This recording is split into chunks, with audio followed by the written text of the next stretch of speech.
dia, gente.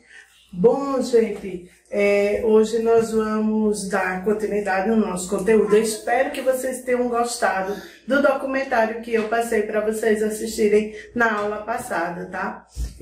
Foi bem interessante, pelo menos eu gostaria de ter assistido com vocês na sala, mas infelizmente, né, pelas condições a gente não pode. Mas vamos aí dar continuidade ao nosso conteúdo, certo?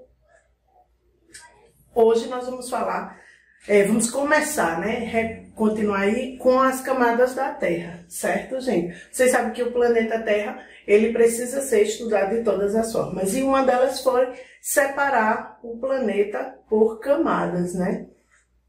A Terra é formada por 3 camadas, vocês sabem, a crosta, o manto e o núcleo. As camadas, elas têm características diferentes, elas não são iguais. Por isso que é preciso que estude elas, certo? Elas têm temperaturas, elas têm formas diferentes, então foi necessário fazer aí um estudo sobre isso, certo? O homem nunca foi, tá? Vocês não fiquem pensando assim, professora, já foram até o núcleo da Terra? Não, ninguém nunca foi ao núcleo da Terra. Mas é possível fazer o estudo, né, da sua estrutura interna por meio de geofísicos, né, que estudam a sua sismologia, que é um tipo de estudo, certo? Eles observam as ondas sísmicas da Terra e por isso eles conseguem determinar aí as características de cada camada, certo? Com a ajuda, obviamente, de aparelhos.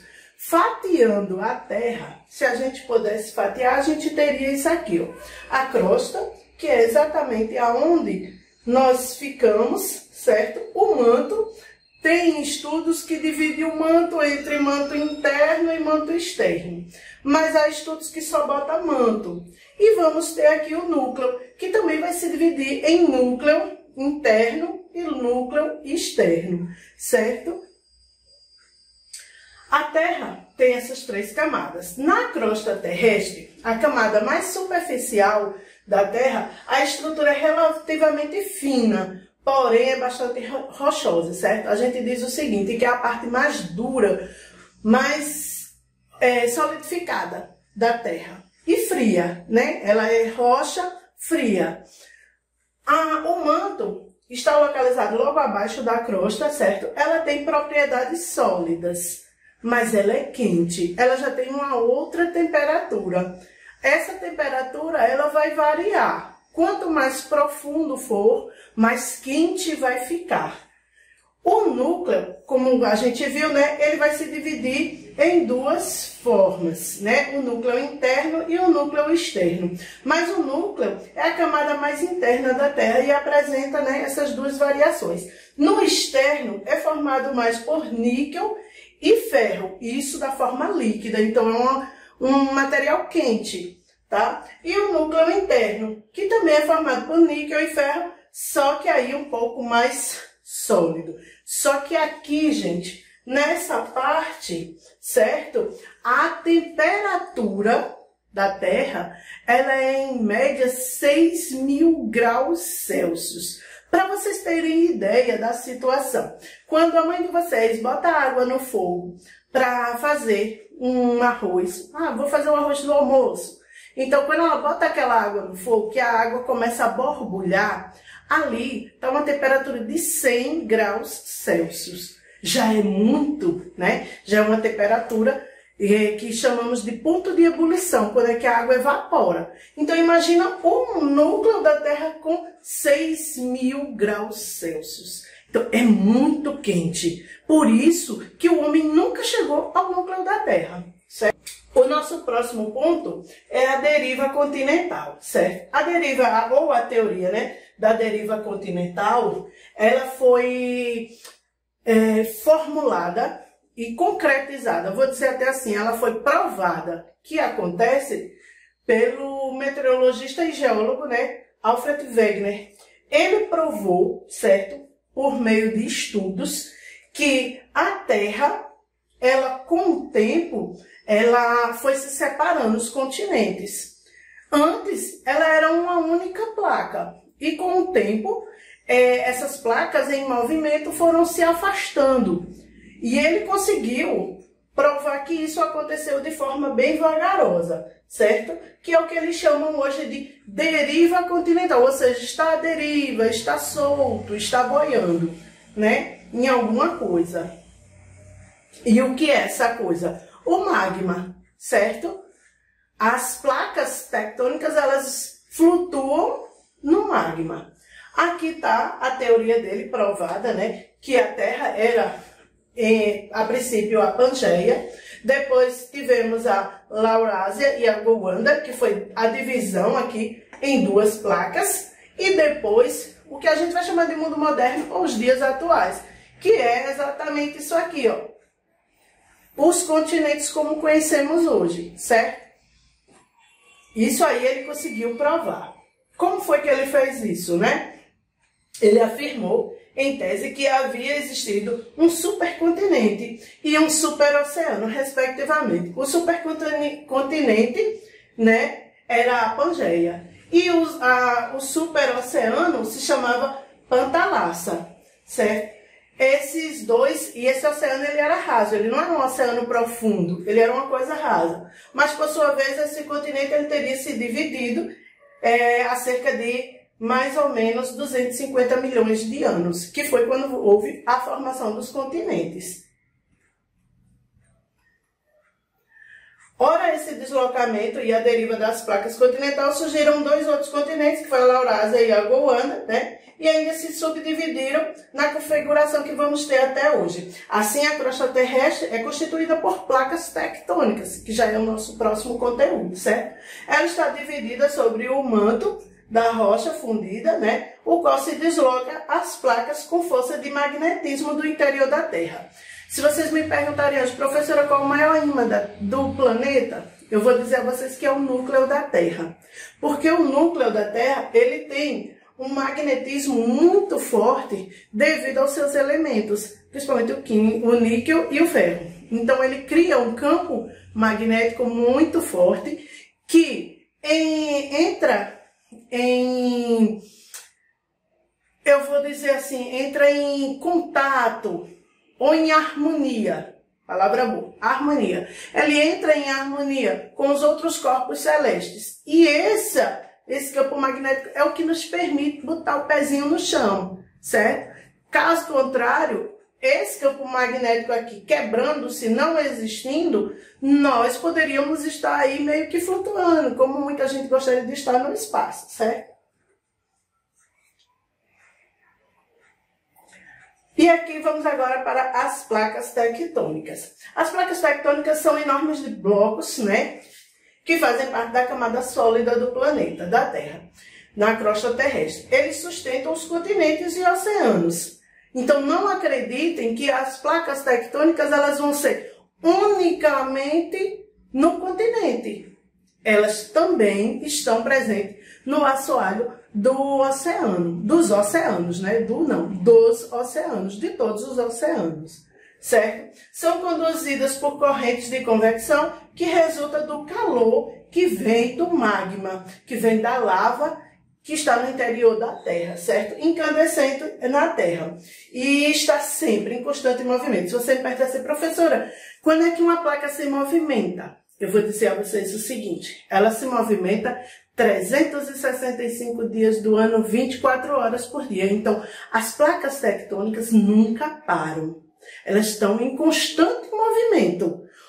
Ora, elas vão se movimentar lentamente, ora, elas vão se movimentar bruscamente. Mas elas estão em constante movimento. Aqui, vocês têm um mapa das placas tectônicas, certo? Ao todo, são 10 placas tectônicas. Todo mundo se pergunta, professora, por que é que a gente não tem terremoto? Tá aqui, ó, gente, bem explicadinho. Onde está o Brasil e nossa placa sul-americana. Então, nós não temos terremoto porque não sentimos o terremoto porque estamos aqui, no centro da placa tectônica. Ah, professora, mas eu vi uma reportagem que, sei lá, no Rio Grande do Norte sentiram tremores. É possível? É possível. Mas estudos de geólogos já provaram que não era terremoto pelo movimento das placas tectônicas diretamente, mas era uma fissura que estava havendo, né, uma falha na geologia da nossa placa, que pode se dividir um dia, é provável, mas ela estava ocorrendo. Então, essas falhas, elas são normais, elas são naturais. E por que isso ocorre? Porque boa parte de todas essas divisões aqui, a gente vai ver que vai ter o quê? Vulcão. E aqui não é diferente. Professora, há vulcão no Brasil? Sim. Há um bem pertinho da gente, Caruaru tem vulcão. Então, no centro da cidade de Caruaru tem um vulcão. Então, há possibilidade de fissuras, há possibilidade, sim, de movimentos tectônicos no Brasil. Mas com a intensidade que vamos ver aqui, não. Por que não? Porque aqui, ó, ao contrário, aqui a gente vai ter o encontro, né, de 3 placas. Ó, placa do Pacífico, a placa das Filipinas e a placa euroasiana. Aqui é exatamente um lugar conhecido como Círculo de Fogo do Pacífico, certo? Que é um lugar de intensa movimentação. Preste atenção, essas placas aqui, elas se chocam, certo? E aqui no meio fica essa sendo jogada para um lado, para o outro, para um lado, para o outro. Isso constantemente. Então ela está ali, que nem uma bolinha de ping-pong, sendo batida pelas 2 placas. É uma placa? É. Mas está sendo jogada entre outras placas, certo? Continuando aqui, nós vamos ter os movimentos das placas. As placas, elas, como eu disse a vocês, elas se movimentam lentamente e contínuo, né? Entre elas não há uma parada. Esse deslocamento leva bastante tempo e é responsável por diversas transformações e fenômenos que ocorrem na crosta terrestre. A formação do relevo se dá de forma direta pelo movimento das placas tectônicas, certo? Entre eles, né, a formação da crosta terrestre, que é o nosso relevo, a formação de montanhas, vulcões, terremotos, a aglutinação ou separação dos continentes, que é o que houve anos atrás. Esses movimentos de placas, eles podem ser, né, laterais, de afastamento ou de colisão. Eu costumo dizer assim, eles ou se batem, ou se separam, ou se ficam lá, se namorando, tá? Então, eu costumo dizer que as placas, eles têm esses 3 típicos movimentos.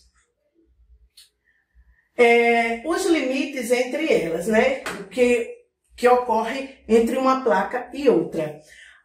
O limite das placas tectônicas corresponde ao encontro entre essas placas, ou seja, as fronteiras, as margens dela. Isso ocorre com intensa movimentação e as atividades sísmicas, que é o que a gente vai chamar de terremoto, tá? E vulcanismo. Também ocorrem vários fenômenos como tremores de terra, as fraturas, dobramentos e falhas. Esses 2 aqui a gente vai dar uma estudadinha melhor, certo?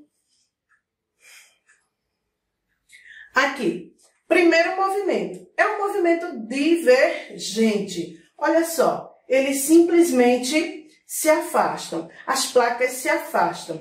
Quando isso ocorre, né? Obviamente que essa placa pode se chocar com outra, essa daqui vai se chocar com outra, mas quando isso ocorre, olha a falha que ela pode produzir, certo? Quando ela produz essa falha aqui, há uma liberação de magma. Professor, isso é vulcanismo? É, mas é uma erupção por fissuras. A gente vai ver mais na frente, mas é erupção fissural, certo? Ocorre. E ocorre quando? Quando há limites divergentes, ou seja, quando as placas se afastam, certo? Vamos para o próximo. Os limites convergentes. Olha que interessante. É quando as placas, ó, se chocam. Quando isso ocorre, uma sobrepõe-se à outra. A liberação de magma, mas essa liberação só vai ocorrer se tiver um vulcão central, um vulcão cônico, que é o que a gente chama de erupção central, certo? Isso aqui ela pode ocorrer. Mas, professor, o que ocorre aqui normalmente? Normalmente ocorre formação de cadeias de montanhas, certo? É quando as placas que eu disse a vocês se chocam e nesse caso, olha o que acontece, ó. Elas se chocaram e uma subiu em cima da outra. Formou o quê? Vou fazer de outra forma aqui com a mão, ó. Formou o quê? Uma cadeia de montanha, certo? Então, é normal isso ocorrer? É, certo? Próxima é os limites conversativos ou transformantes, né? Esses aí é aqueles que eu disse a vocês que a placa fica ali, ó, se namorando, uma vai, outra vem, uma vai, outra vem. Professora, aí pode ocorrer erupção vulcânica?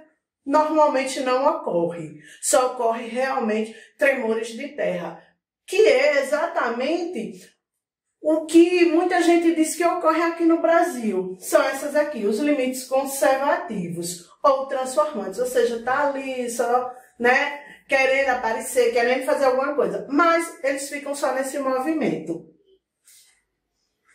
Nosso próximo ponto é as dobras ou dobramentos. Elas constituem uma parte gigantesca, né? Elas constituem de pressões muito grandes que ocorrem no interior da Terra e acontece de forma horizontal, ou seja, ela acaba subindo, né? Vê ali tudinho, exercendo uma grande força sobre as rochas de composições frágeis, que são as rochas sedimentares, são as mais frágeis que existem, né? Nós temos 3 tipos que vamos estudar mais na frente, mas as sedimentares são as mais frágeis. Esse fenômeno, né, propicia o mergulhamento do relevo. Ou seja, é aquela ideia de uma se sobrepor à outra, ocorrer um dobramento. Vários exemplos de montanhas que emergiram em decorrência dessas dobras, né, dos dobramentos, das quais podemos citar a Cordilheira do Himalaia, na Ásia, né, os Alpes na Europa, e a Cordilheira dos Andes aqui na América do Sul, ou seja, todas essas cadeias de montanhas, elas vieram a partir de dobramentos, da sobreposição de uma placa tectônica sobre outra. Aqui está um exemplo, vocês podem ver bem claro aqui na setinha, uma placa vindo, a outra também, e vai se sobrepondo uma na outra, formando aqui a sua cadeia de montanhas. Agora vamos ver aqui as falhas ou falhamentos, né? São formados a partir de movimentos provocados por enormes pressões, que de maneira vertical e horizontal, ou seja, para todos os lados, exerce grande força de rochas sólidas e rígidas. As que não saem, né, galera? Rígidas, como por exemplo, os solos cristalinos. Os solos cristalinos são solos rochosos, certo? Aqui em Campina Grande, nós dizemos que tem um solo totalmente cristalino, ou seja, rochoso. Difícil de cavar um poço, de cavar um buraco, de cavar alguma coisa. Na execução desse fenômeno, forma rupturas ou fendas, distensões nas rochas, né? Quando as rochas se partem, né?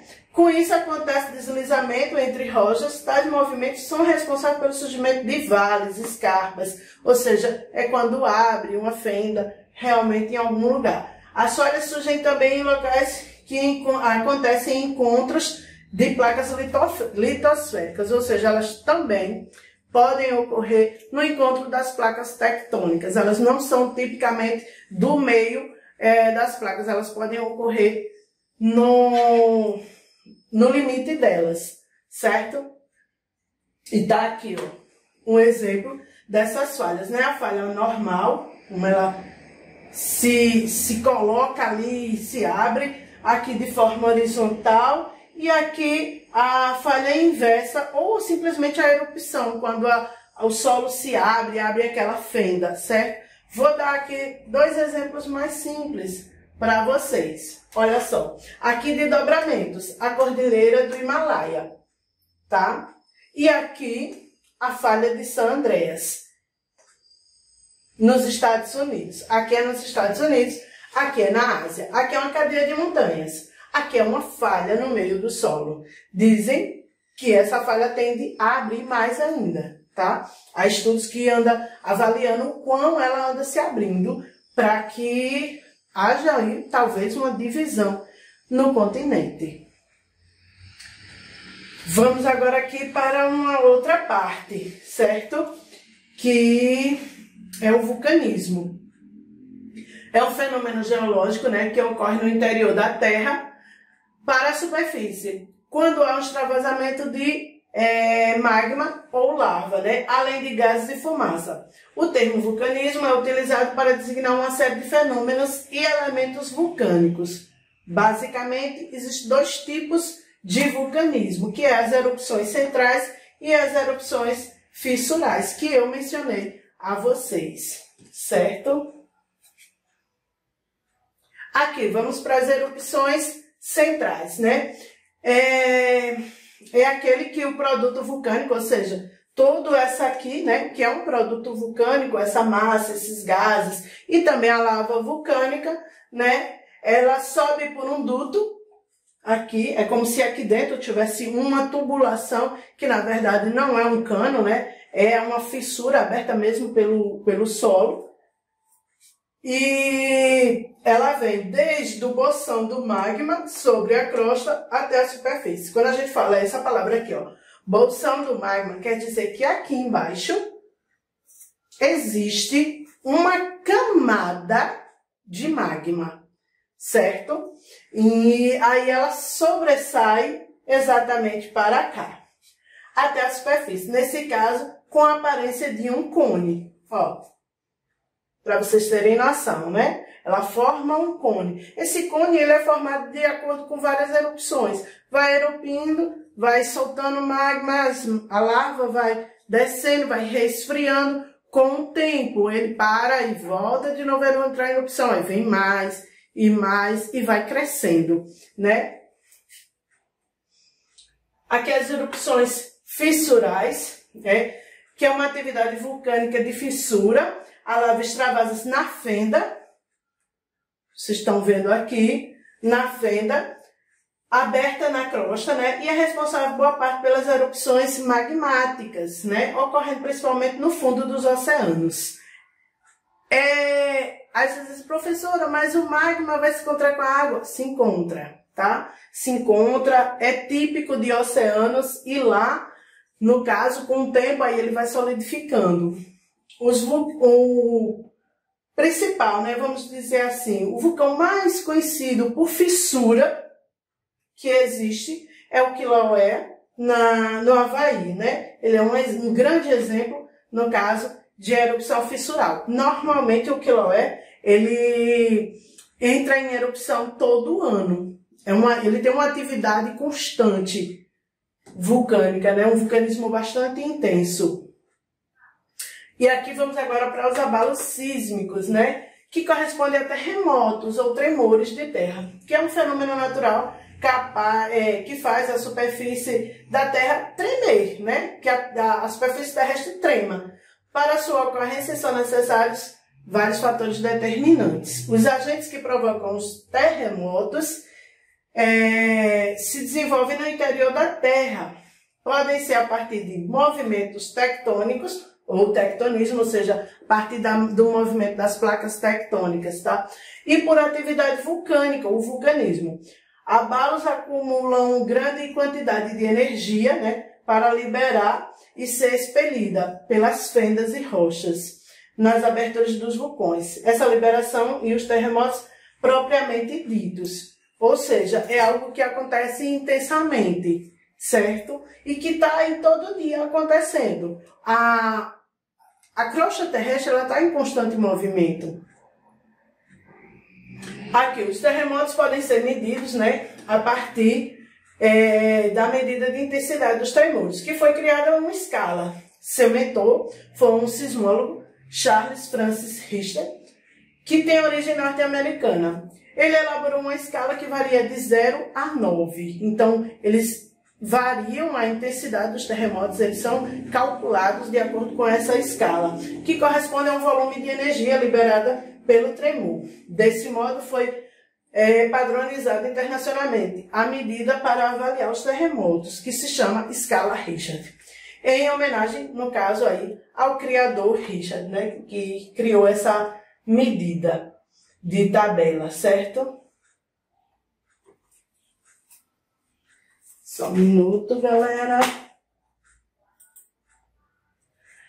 E aqui temos um mapa das zonas sísmicas, ou seja, a parte que tem uma intensa atividade. Vocês observem que aqui, nessa parte, como aqui no Chile, né, na América do Sul, Chile, aqui os Estados Unidos, são áreas, aqui o Havaí, as ilhas havaianas, caribenhas, né, na América do Norte. Então, essa região aqui é de intensa atividade, de intensos terremotos e de vulcanismo. Aqui são onde vai estar os mais intensos vulcões que entram habitualmente em erupção. Aqui nós vamos ter esses na Europa, certo? Que vai pegar ali uma parte da Itália, né? Vai ter vulcão. Então essa parte aqui, ela vai ter uma intensidade grande também de abalos sísmicos e vulcanismo. E essa outra aqui, ó, como eu disse a vocês, o Círculo de Fogo do Pacífico. Aqui a intensidade não é pequena e nem é, vou dizer assim, mensal ou anual. Aqui é diária, né? Costuma-se dizer que no Japão tem terremoto todo dia, para ninguém esquecer, mas tem terremoto todo dia. E quando os terremotos ocorrem nos oceanos, eles provocam um outro fenômeno que é chamado de maremoto. Esses maremotos, eles ocasionam ondas gigantes que vai relacionar a quem? Aos tsunamis. Então, isso aqui é de intensa atividade. Certo, gente? Aqui é normal ter ondas com mais de 30 metros, que a gente costuma dizer assim, que os surfistas conseguem surfar ondas de 30 metros. Mas um tsunami, ele tem mais de 60 metros. As ondas têm mais de 60 metros e a força da água é muito grande. Então aqui, isso é tudo muito intenso. E é perigoso, mas é intenso. E é interessante. Isso aí, gente, essa parte amarela aqui toda, é lugares onde tem terremotos com frequência, certo? Por isso que a gente disse que, ó, no Brasil não vai ter, tá vendo? Mas o resto aqui vai ter, essa parte todinha. Essa parte vermelha onde vai ter aí uma intensa atividade, não só de terremotos, como do vulcanismo, né? Aqui onde tem esses pontos pretos são os vulcões mais ativos do mundo, certo? E esses amarelinhos, os intensos terremotos. Bom, gente, espero que vocês tenham entendido o nosso conteúdo, tenham absorvido alguma coisa. Eu estou lá no grupo esperando por vocês, esperando as dúvidas, os questionamentos, as perguntas. Façam perguntas sobre os conteúdos, gente. Eu sei que para alguns é interessante, é curioso, para outros que não amam muito a geografia não é tão interessante, mas para quem gosta e quiser entrar em contato, conversar sobre o conteúdo, tirar dúvida, fazer perguntas, eu estou esperando por vocês, certo? Bom estudo a todos, estou morrendo de saudade, gostaria que a gente tivesse em sala de aula para ser mais dinâmico nossas aulas. Mas pelo momento, gente, é isso, certo? Não esqueçam de entrar em contato, tá? De fazer as atividades. Estou esperando por vocês.